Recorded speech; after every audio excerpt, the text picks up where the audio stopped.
Your experience with Coach Elko, I know it goes back a while. What did you see in him when you guys were young coaches, and what are some of the things that he's done so well? It was back in 2005. Dave Kloss was the head coach at Richmond, and me and Mike were on the same defensive staff. We've kept in touch. He's always been somebody that I've connected well with, and he's smart. He takes a lot of pride in his work, works hard at it, and so I'm glad for his success. We'll go to Chris Nick. Looking back on the Syracuse game, the job that you guys did up front, especially against Schrader, just how pleased were you with that? Obviously, you had success 2 years ago, for it to be kind of the mirror opposite. Yeah, I mean he's been a problem in our league for a number of years. We've got to compete against him 3 times, but I thought our guys have really come on. When you go in the year, you're trying to get as many players involved in the weekly game plan as you can, because it builds depth. You try to make sure the guys that have the ability to help you are involved. But when you do that, there's a lot of different pieces that are playing together, and just to continue to see them come through on game time and to be able to execute plans. And I was happy for our guys, especially up front. I thought we did a good job. Brendan? It seems like the last few weeks for Shyheim Brown have been really productive. I guess what's clicking for him, or what's leading to that production? Well, I mean, this is, I don't want to say he's a young player, but he's molding into, he obviously last year we kind of forced the role onto him because we knew what was there. This year obviously he was going to get more opportunities. I think he's taking advantage of them. He still has moments that he would like to, get better at, but I think Shyheim, he's got an incredibly high ceiling, both as a player and as a leader. And so we're going to continue to force that with him. I thought he was impactful in the blitz game, which helps us. We're looking for that. And so I think he's doing a lot of good things right now. And we're excited to see what this week has for him. Essen? I feel like this is a question we asked you a lot about last year, but less this year. Preparing for 2 quarterbacks, obviously what does Riley bring in? What does the backup bring? How are their games different, or are they kind of similar? And how are you going to prepare for both? We're just going to prepare for both, and obviously, Riley Leonard has been, last year he had a good year, God bless you. We didn't play against him, but just having gone back in the summer and watched all of his tape, he does a great job of just having, he's a really good competitor. He does a great job with his legs, getting out of trouble, extending plays. But I think what he does such a good job of is his accuracy with different arm angles. No matter where the rush is, whether it's a pressure, whether it's a defensive lineman in his face, he drops his arm angles or raises his arm angles, probably as good as most quarterbacks in the country.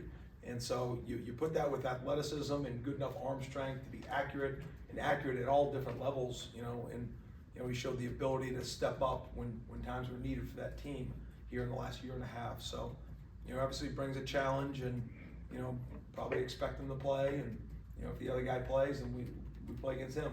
And not to make it obvious and candid, but it's what it is. At least we have the game against NC State that he started the game and played. He's been in at times during the year just for mop-up duty or other situations. So we'll study both players, and we'll have a plan ready for both. Kurt? I know there was a healthy rotation early and really throughout that game. I don't think many guys played more than half the defensive snaps.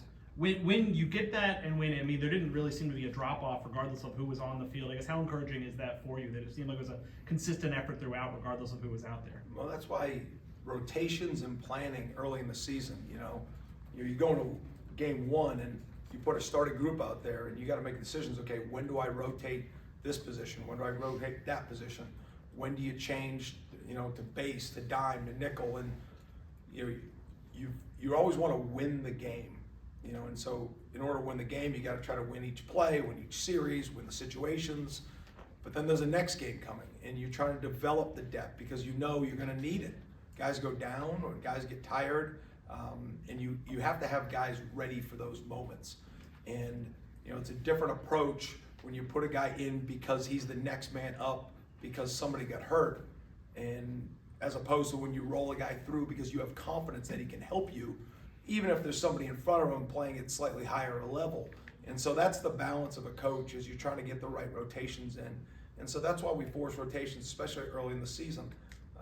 Now it does, we play so much, match coverage and connected coverage that you gotta play with people. And when guys see one thing as something, you gotta make sure you're on the same page. And so when you're forcing guys into rotation and you're playing a lot of different people, you gotta kind of have one mind out there. And that's the constant battle that I think as the year goes on, you're able to get better at that because you just have more reps booked. But we're playing better football, and excited for this week. Howard? On Farmer's sack, like when the tight end went to release, Pat went with him. Just it seemed like the awareness that whole game. It seemed like everybody knew what was coming, and is that as well as they've done that type of just recognition and Yeah, I mean, I think in spurts, that has happened throughout the year. You know what I mean? Felt pretty good in most of the games, to be honest with you, as far as, there are some teams that say, hey, listen, now this is their plan. But when you have good players and you have a little success, teams go back and try to find out what other teams did against you. So, there are some things that we're repping that maybe LSU showed, and even if it wasn't successful, I know that it could be a good play. And so we'll make guys aware of those things. So I think as the season goes on, you see a lot of that anticipation. And some of it is just, just built up reps. Just guys have a good sense of how people are going to respond to things that we do. And there are still some things that we've been practicing for weeks now that we haven't used yet. And you're trying to get those things ready. Sometimes you put it out there before it's actually ready because you think it's just that much more of a valuable scheme or usage. So you're gonna use it maybe a little bit earlier.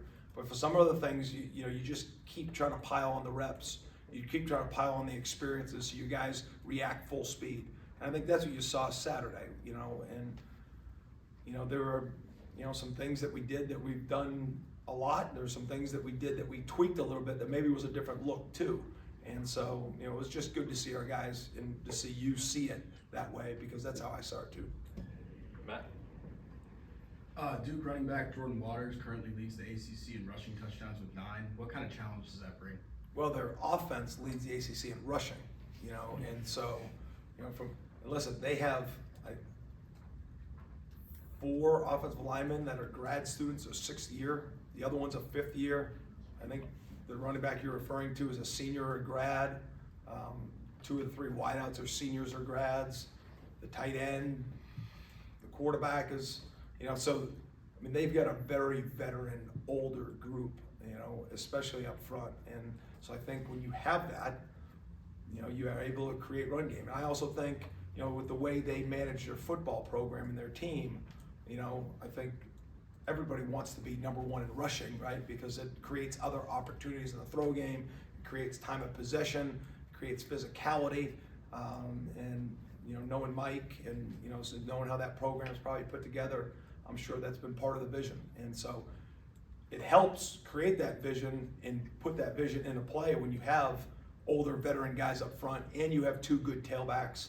And then you got a quarterback that, you watch the Notre Dame game, every time they needed to play, somehow, some way he made a play with his feet. He's done that for a year and a half now. So, what that's going to look like Saturday, I guess we'll find out. But, they obviously have done a really good job running the football this year. Brendan? You mentioned a few times different areas of growth for you guys this season. It seems like a lot of that is reps and experience for players, but how much of it is also, or could it be like you getting comfortable with a player or knowing, hey, this is what this guy does well in this situation? I guess what is like the balancing act to that growth? Yeah, I'm comfortable. Been with these guys a number of times, and now it's just, I have to think like them, and they have to think like me, and that's important when you go into each game, and that's why you have the meeting times, and that's why you have, time together, and it's important for me, especially in the middle of that defense with the linebackers and the safeties, because they're the main communicators, that when they see things, they may ask, and we've got to be on the same accord with that. But I think, you want to be as consistent as you can and as dominant as you can every play, every series, and that's the standard. Sometimes you don't meet it, and my job is to make sure that all the things that go into that is getting done. And then when it comes to the moment of truth, whether the play's made or not made, I got to keep going back to what's the preparation look, what's the timeline of preparation, what's that look like as far as the effort out there on the practice field, the meeting rooms, and the walkthroughs, and I really like coaching this team. I really like this group that we have on defense, and because every time I ask them to do things, they try to accomplish it. And obviously, there's room for improvement in all ways, or else I wouldn't be here, right? There's always going to be opportunities for corrections or improvement, but these guys listen and they care a lot and they want to play really well. We'll go two more. That's them. Someone that played, seen more snaps, I don't know if that's been design or just how the game flow went, Omar Graham. We've talked about it, you called him one of the most improved players. What has he shown, and is he part of that rotation now, or is that just game by game kind of thing? No, he's still part of the rotation. I think, that rotation, obviously with Tatum being down 2 weeks ago, but you go into that Clemson week and, Omar, it was basically a 4-person rotation, which allowed us to keep those guys fresh. So in the fourth quarter, in the second half, we played really good football. And, Omar has a really bright future, but more importantly, is a bright present right now. And so, yeah, he's fully in the plan week to week right now. His reps are there, and he's got to keep taking advantage of those. Ira? I don't know if you ever get to watch any of the player interviews, but after the game, Josh Farmer and Shyheim were both there. They both had great games, and there just seemed to be like a lot of humility about them. Is that indicative of them, this whole defense? Didn't seem forced, it seems. Yeah, I mean, everybody wants attention of success, but I think the strength of the individual is the group. And I think we have a lot of great individuals in that room and on this team. But I think it starts at top. I mean, look at Mike Norvell. I mean, he has all the reasons to say, look at me and look what I'm doing. And he just shows up and he goes to work every single day. And so when your players see that, that's just how we act. That's how we respond. That's how we develop the program. That's, listen, every day we're constantly trying to coach that and develop that, but you got to showcase that as a leader yourself. And it doesn't guarantee, we may say, hey, on this play, you got to end up in this gap when this guy does this. Well, in the same framework, we say, hey, when you have success, you understand, it may have been a great pass rush, Jared, but if it wasn't for Josh Farmer, or if it wasn't for Renardo covering that guy, it probably wouldn't have happened. And that's the same as an assignment, in my mind. It's all connected.